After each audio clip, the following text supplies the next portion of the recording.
Seorang laki-laki memakan daun pisang untuk mengganjal perutnya yang lapar. Di desa itu, penduduknya banyak mengalami kemiskinan. Sementara itu di kerajaan, seorang temenggung sedang mengadakan pesta besar-besaran menyambut kelahiran putra pertamanya yang bernama Raden Said. Sejak lahir, Raden Said memiliki kelebihan yang tidak dimiliki oleh anak lainnya. Ketika Raden Said mulai tumbuh besar, ia memiliki seorang adik wanita yang sangat cantik. Raden Said tak pernah betah tinggal di rumah. Suatu hari ia melihat kerumunan orang-orang. Karena tak suka melihat orang-orang mengadu ayam itu, Raden Said lantas melepaskan semua ayam-ayam mereka. Sejak kecil, Raden Said dibekali dengan ilmu agama dari seorang ustadz di keratonnya.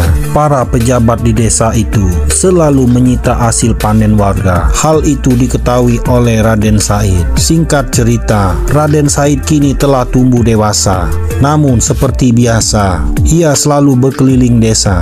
Hingga suatu hari, ia bertemu dengan seorang anak kecil. Tapi anak itu tiba-tiba jatuh pingsan. Raden Said lalu membawanya. Beberapa saudara anak itu sudah meninggal karena kelaparan. Dengan posisi yang sedang beribadah, dari kejauhan tampak seorang anak kecil sedang berburu tikus. Anak itu lalu membawa tikus kepada adiknya yang sedang menghidupkan api. Ternyata mereka sedang memasak daging tikus untuk adiknya yang sedang sakit. Ibunya kemudian marah dan menuduh anaknya mencuri daging. Hal itu membuat anaknya menjadi sedih. Raden Said yang melihatnya tak tega melihat kondisi keluarga ini. Ia lantas pulang ke rumah dan mengambil beberapa makanan milik orang tuanya. Tapi sayang hal itu diketahui oleh ibunya. Raden Said kemudian dihukum. Tangannya dicambuk dengan besi oleh ayahnya sendiri. Setelah itu ia dikurung di gudang bahan pangan hingga lukanya sembuh. Setelah hukuman selesai, Raden Said kembali keliling desa dan melihat orang-orang disiksa oleh para pejabat yang tidak bertanggung jawab. Raden Said kemudian memantapkan hatinya untuk mencuri dan merampok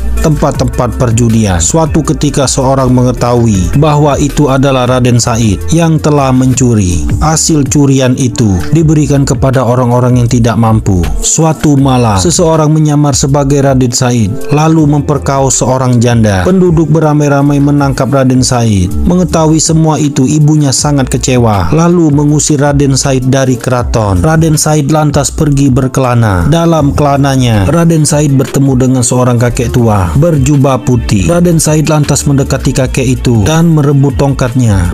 Kiai berjubah putih ini menangis karena tak sengaja mencabut satu batang rumput. Melihat itu, Raden Said bersedih. Ia merasa ilmunya sangat dangkal. Bahkan hal seperti itu saja ia tak tahu. Ternyata kiai ini adalah Kanjeng Sunan Bonang. Ia kemudian memberikan satu buah pohon aren yang berbuah emas kepada Raden Said. Beliau berpesan, dengan emas-emas itu Raden Said bisa melakukan apa saja. Kiai kemudian pergi, meninggalkan Raden Said sendirian. Melihat buah-buah emas itu, Raden Said bergegas untuk naik ke atas pohon. Tapi sialnya biji-biji emas itu malah berjatuhan menimpa tubuhnya hingga Raden Said tersungkur. Beberapa saat kemudian, biji-biji emas itu kembali berubah menjadi buah hijau. Menyadari semua kejadian itu, Raden Said segera pergi mengejar Kiai Sunan Bonang yang kemudian berjalan ke arah sebuah kali. Raden Said sangat ingin belajar ilmu yang dikuasai oleh Kiai Sunan Bonang. Setelah melihat kesungguhan Raden Said,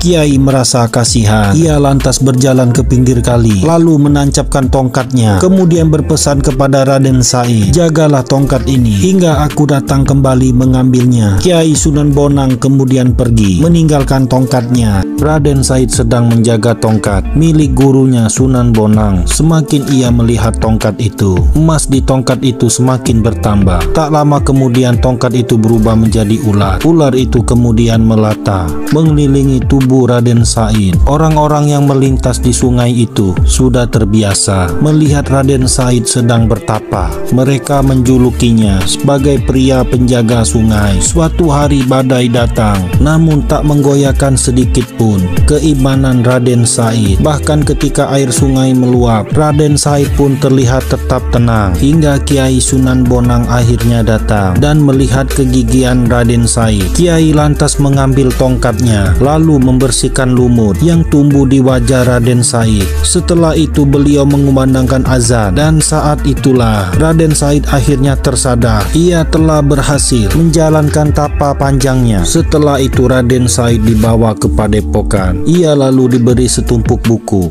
dan juga Al-Quran untuk dipelajarinya. Setelah itu Sunan Bonang menubatkan Raden Said menjadi wali ke-6 dari 9 wali yang dijuluki dengan Sunan Kalijaga. Keesokan harinya ia kembali ke keraton dan masih saja melihat orang-orang bersikap tidak adil. Mereka semena-mena terhadap rakyat kecil. Hingga suatu hari Raden Said mengubah beras-beras mereka menjadi butiran pasir. Beras-beras milik orang ini tiba-tiba berubah menjadi pasir. Mereka semua menjadi panik. Raden Said memberikan mereka pelajaran. Tak lama kemudian datanglah seorang pengemis. Mereka malah memarahinya dan menyuruh untuk mengambil pasir yang ada. Lalu ketika Raden Said datang, semua pasir-pasir itu berubah menjadi beras yang bersih. Dalam menyampaikan ajaran Islam, Raden Said menggunakan media budaya agar ajaran itu lebih mudah diterima oleh masyarakat. Tapi ternyata banyak juga yang tak mempercayainya. Keesokan harinya, dalam sebuah pertunjukan kuda lumping, seseorang datang lalu menantang Raden Said. Ia meminta agar tubuhnya dicambuk. Namun dengan ilmu yang telah dimiliki oleh Raden Said, pria ini merasa kesakitan, bahkan kakinya terluka parah. Pria ini akhirnya pingsan. Setelah kejadian itu, Raden Said kembali mendatangi gurunya. Ia mengatakan bahwa hatinya belum putih. Ia masih memiliki rasa benci dan tak suka kepada orang lain. Kiai Sunan Bonang kemudian menempa Raden Said dengan cara dikubur hidup-hidup. Berhasilkah Raden Said melewati ujian ini? Raden Said akan mengubur dirinya hidup-hidup. Hal itu ia lakukan untuk membersihkan hatinya, dibantu oleh saudara muslim lainnya dan juga Kiai Sunan Bonang. Beliau lalu memberikan pengarahan dan setelah itu ia pergi. Selama di dalam makam, Raden Said terus berzikir yang tak pernah putus dari mulutnya, hingga sebuah cahaya dari langit turun lalu masuk ke dalam makam Raden Said. Cahaya itulah yang membersihkan hatinya. Lalu tak lama kemudian tanah makam itu bergemuruh. Di atas makam, kelima wali Allah ini telah berkumpul. Mereka terus berzikir, sementara tanah terus longsor hingga tubuh Raden Said terlihat. Lalu ketika ia membuka mata, Raden Said melihat cahaya dari langit. Ia kemudian mengucapkan salam kepada 5 wali yang telah mendahuluinya. Tanah seolah mengangkat derajatnya, membawa tubuh Raden Said ke permukaan. Ia lalu bangun dan meminta restu kepada 5 wali Allah itu. Kini Raden Said terakhir kembali dengan hati yang lebih bersih, menjadi wali ke-6. Setelah melewati ujian ini, Raden Said diharuskan menghatamkan Al-Quran sebanyak 7 kali. Akankah Raden Said berhasil melakukannya? Setelah berhasil melewati ujian bertapa di dalam makam, Raden Said kini melanjutkan ujian selanjutnya, yaitu menghatamkan Al-Quran sebanyak 7 kali. Lalu kemudian rumah kedua orang tuanya tiba-tiba terguncang hingga membangunkan ibunya yang sedang tertidur. Ibunya kemudian mengingat bagaimana dahulu ia mengusir putranya karena keyakinan yang ia pelajari sampai Raden Said rela pergi dari rumah. Kini orang tua Raden Said menyadari bahwa ajaran yang ia imami